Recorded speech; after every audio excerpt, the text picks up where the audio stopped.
ಈ ಮೈನಾರಿಟೀಸ್ಗೆ ಬೇಕಾಗಿರುತ್ತೆ ಅಂತ ಹೇಳ್ಬಿಟ್ಟು ತಮ್ಮ ಅನಿಸಿಕೆಗಳು. ಮತ್ತೆ ಈಗ ಕೆಲವು ದಿನದ ಈಚೆ ಎಲ್ಲ ಮೈನಾರಿಟೀಸ್ ಲೀಡರ್ಸ್ಗಳು ಹೋಗಿ ನಮ್ಮ CM ಸಿದ್ದರಾಮಯ್ಯ ಸಾಹೇಬ್ರ ಹತ್ರ ಬಜೆಟ್ ಬಗ್ಗೆ ಮಾತಾಡಿ ಬಂದಿದ್ದಾರೆ. ಸೊ ತಾವು ಏನು ಹೇಳಕ್ ಬಯಸ್ತೀರಾ? ಈಗ ನಮ್ಮ ಮುಸ್ಲಿಂ ಲೀಡರ್ಸ್ ಹೋಗ್ಬಿಟ್ಟು ಕೇಳಿರೋದಕ್ಕೆ ಅವರು ಒಪ್ಪಿದಾರ?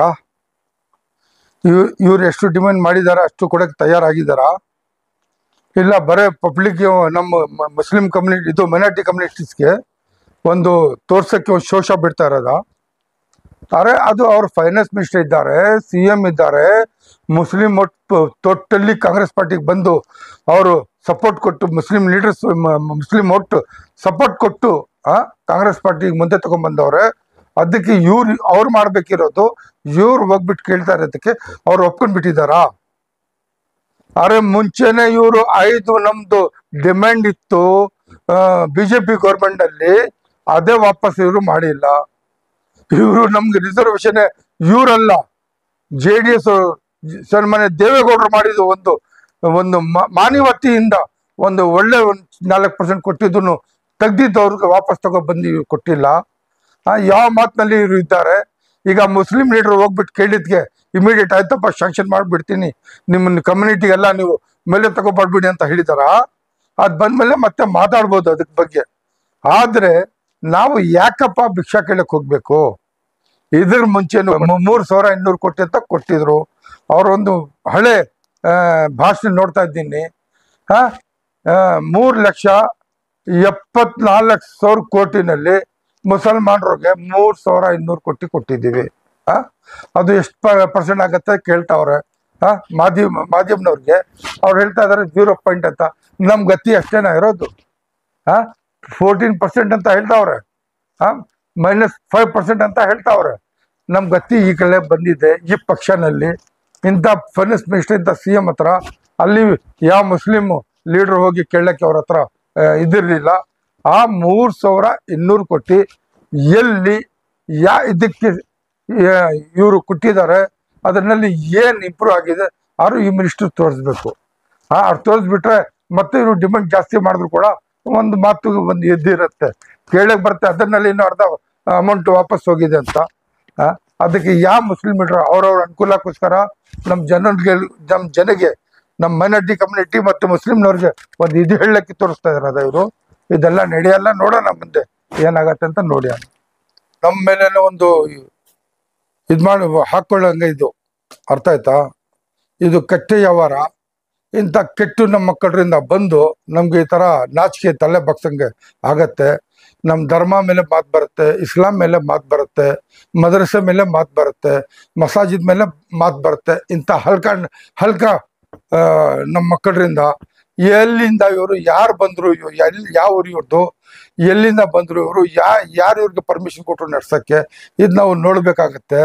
ಇದೇ ರೀತಿ ಸಣ್ಣ ಸಣ್ಣ ಮದ್ರಸೆಗಳ ನಮ್ಮ ಸಿಟಿಯಲ್ಲ ನಮ್ಮ ರಾಜಕೀಯದಲ್ಲಿ ಮತ್ತೆ ನಮ್ಮ ದೇಶದಲ್ಲಿ ಆಗಿದ್ದಾರೆ. ಅಂತ ಇವ್ರು ಚಿಕ್ಕ ಮದ್ರಸನವರು ಕೆಲವು ಮಕ್ಕಳ ತಗೊಂಡ್ಬಂದು ಇವರು ಮಕ್ಕಳ ಸೆಂಟ್ರಲ್ಲಿ ಇಟ್ಟು ಅವ್ರು ಯಾವ ತರ ಮಾಡ್ಕೊಂಡ್ಬಿಟ್ಟು ಅವ್ರು ಬದುಕ್ತಾ ಇದ್ದಾರೆ. ಅದರಿಂದ ಹೋಗಿ ಭಿಕ್ಷಾ ಕೇಳೋದು, ಮಕ್ಕಳು ತೋರಿಸೋದು ಭಿಕ್ಷಾ ಕೇಳೋದು, ಮಕ್ಕಳು ತೋರಿಸೋದು ಭಿಕ್ಷಾ ಕೇಳೋದು, ಈ ತರ ಹೇಳಿ ನಮ್ಮ ಇಸ್ಲಾಂಗೆ ಒಂಥರ ಇವರು ಅವಮಾನ ಮಾಡಿಸ್ತಾ ಇದ್ದಾರೆ. ಅದಕ್ಕೋಸ್ಕರ ಇಂಥ ಮದ್ರಸೆಗಳು ಬೇಕಾಗಿಲ್ಲ. ಅನ್ವರ್ಲಿಗೇನೋ ಕಾನೂನು ಪ್ರಕಾರ ಒಂದು ಕಂಪ್ಲೇಂಟ್ ಆಗಿದೆ ಅಂತ ಯೋಚನೆ ಮಾಡಿದ್ದೀನಿ. ಅವ್ನಿಗೆ ಇಂಥವ್ರಿಗೆ ಫಾಂಸಿ ಕೊಡಬೇಕು. ನಮ್ಮ ಶರೀಯತ್ತು ಇದ್ದಿದ್ರೆ ಇಂಥವ್ರಿಗೆಲ್ಲ ಫಾಂಸಿ ಕೊಡ್ಬಿಡ್ಬೇಕಾಗಿತ್ತು.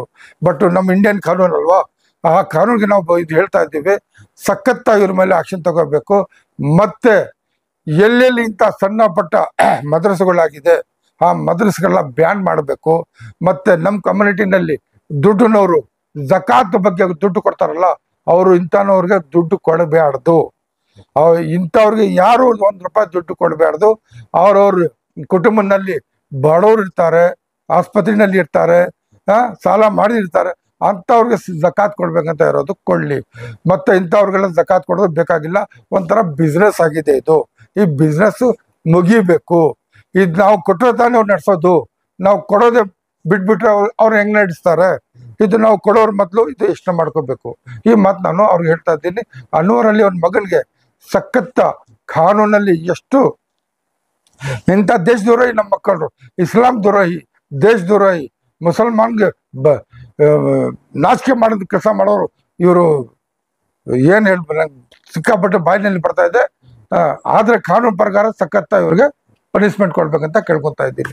ನಾನು ಹೇಳಿದ್ದು ಎಲ್ಲೆಲ್ಲಿಂದ ಬಂದು ಸ್ವಲ್ಪ ಸ್ವಲ್ಪ ಮಕ್ಕಳು ತಗೊಂಡ್ಬಂದು ತೋರಿಸೋದು, ಈ ಥರ ನಾವು ಓದಿಸ್ತಾ ಇದ್ದೀವಿ, ಅದಕ್ಕೆ ಸಹಾಯ ಮಾಡಿ, ಅದಕ್ಕೆ ನೀವು ದುಡ್ಡು ಕೊಡಿ ಅಂತ ಕೇಳಿ ಅವ್ರವ್ರ ಕುಟುಂಬಕ್ಕೆ ಅವರು ದುಡ್ಡು ಮಾಡ್ಕೊಂತವ್ರೆ. ಅದೇ ರೀತಿ ನಮ್ಮ ಆಶ್ರಮ ಇದೆ, ಕಾನ್ಕ ಇದೆ, ಅದ್ರ ಪಕ್ಕ ಒಂದು ಬಡವರು ಅಂತ ಹೇಳಿ ಅಲ್ಲೂ ಈ ಥರ ದುರವಸ್ಥೆ ನಡೀತಾ ಇದೆ, ನಾವು ನೋಡ್ತಾ ಇದ್ದೀವಿ. ಇವು ಒಂಥರ ಇದು ಮಾಫಿಯಾ ಆಗ್ಬಿಟ್ಟಿದೆ. ಅದು ಸೆಂಟರ್ನಲ್ಲಿ ಯಾರನ್ನ ಹೋಗಿದ್ರೆ ಬೇರೆಯವ್ರಿಗೆ ಬಿಡೋದು, ಅವ್ರಿಗೆ ಎದುರಿಸೋದು, ಅವ್ರಿಗೆ ಒಂಥರ ಟಾರ್ಚರ್ ಮಾಡೋದು, ಯಾಕೆ ನೀನು ಸೆಂಟರ್ನಲ್ಲಿ ಬರ್ತೀಯ ಅಂತ ಕೇಳೋದು, ಇಂಥೆಲ್ಲ ಕೇಳ್ತಾ ಇದ್ದೀವಿ ನಾವು. ಅದಕ್ಕೆ ಇಂಥ ಮಾಡೋದಕ್ಕೆ ಯು ಪಿ ಆಗಲಿ ದಿಲ್ಲಿ ಆಗಲಿ ಈ ಮದ್ರಸೆಗಳು ಬಂದ್ ಮಾಡ್ರಿ ಅಂತ ಹೇಳ್ತಾ ಇರೋದು. ಇಂಥ ಹಲ್ಕಟ್ನವನ್ನೇ ನಮ್ಮ ಮದ್ರಸೆ ಮೇಲೆ ಒಂದು ಇದು ಬರ್ತಾ ಇರೋದು. ನಮ್ಮ ಸಿಟಿನಲ್ಲಿ ಯಾರು ಇಂಥ ಚಿಕ್ಕ ಚಿಕ್ಕ ಮದ್ರಸೆ ಇರೋವ್ರಿಗೆ ಯಾರಿಗೂ ದುಡ್ಡು ಕಟ್ಬಾರ್ದು. ಇವ್ರಿಗೆ ಪರ್ಮಿಷನ್ ಕೊಡ್ತಾರಲ್ಲ, ಯಾರು ಪರ್ಮಿಷನ್ ಕೊಡ್ತಾ ಇದ್ದಾರೆ ನೋಡ್ಬಿಟ್ಟು ಅವ್ರ ಮೇಲೇನೂ ಆಕ್ಷನ್ ತಗೋಬೇಕು.